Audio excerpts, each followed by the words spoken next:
Mais tout de suite, le journal de la culture. Heureux d'accueillir dans ce studio Lise Pressac. Bonjour Lise. Bonjour François, bonjour à tous. Alors, au programme aujourd'hui, d'abord, point record.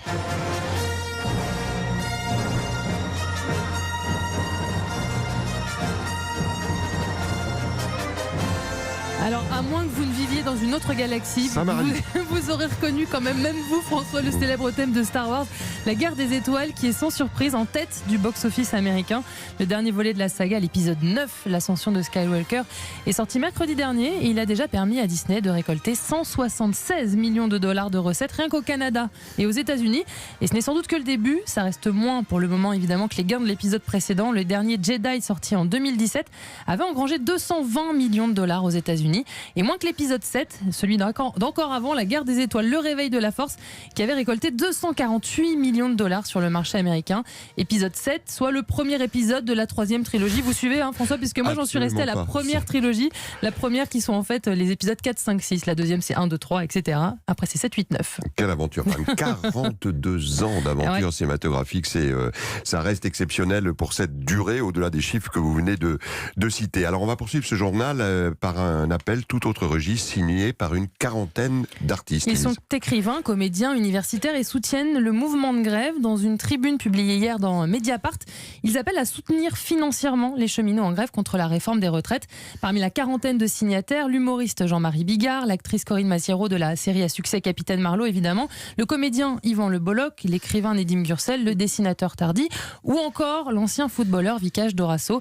Chaque jour de grève coûte, écrivent-ils, c'est pourquoi ils appellent à participer aux diverses cagnottes en ligne qui existent pour soutenir les grévistes de la RATP et de la SNCF. En précisant également, Lise, que certains corps de métier bénéficient de régimes spéciaux. On pense notamment aux danseurs de l'opéra, par exemple. Régimes spéciaux qui vont être supprimés. Ils sont très inquiets, ils sont dans les manifestations.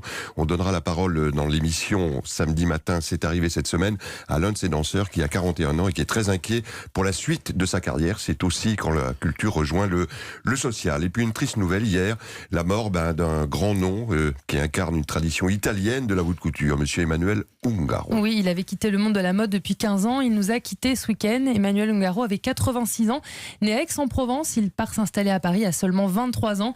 Et c'est là qu'il rencontre celui qui le formera pendant des années à la haute couture, l'espagnol Cristobal Balenciaga. Il ouvre sa propre maison en 1965 et lance son style très connu, fait de couleurs vives et de mélanges de motifs. Emmanuel Ungaro qui avait habillé à l'écran Gina Rolands, Catherine Deneuve ou encore Isabelle Adjani. On va terminer le journal Lise par une autre actrice, Emma Watson. Oui, l'actrice britannique nous invite à une chasse au trésor géante. Elle a caché 2000 exemplaires du célèbre roman de Louisa May Alcott paru en 1868, Les 4 filles du Docteur March. Enfin, quand je dis qu'Emma Watson a caché 2000 livres, on se doute qu'elle a été un peu aidée par 150 personnes dans 38 pays. Il s'agit en fait d'une opération de communication autour du film de l'américaine Greta Gerwig, adapté du roman. Emma Watson y incarne Meg, l'aînée des 4 filles du Docteur March. Je travaille sur un roman. C'est l'histoire de ma vie et de mes sœurs. Faites court et piquant. Et si le personnage principal est une fille, arrangez-vous pour qu'elle soit mariée à la fin. Ah, Joe! Je veux être artiste à Rome et devenir le meilleur peintre du monde. Ce n'est pas ce que tu veux toi aussi, Joe, devenir un célèbre écrivain? Si, mais ça fait tellement vulgaire quand elle le dit. Alors pour suivre cette chasse aux livres géantes, ça se passe sur le réseau social de photos Instagram avec le hashtag I Believe in Book Fairies. Et on compte déjà près de 90 000 publications sur le sujet en une semaine.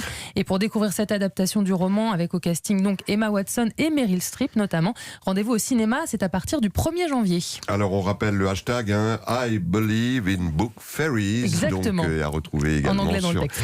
sur europe1.fr et réécouter cette émission en podcast. Merci beaucoup Lise Pressac et à demain. À demain.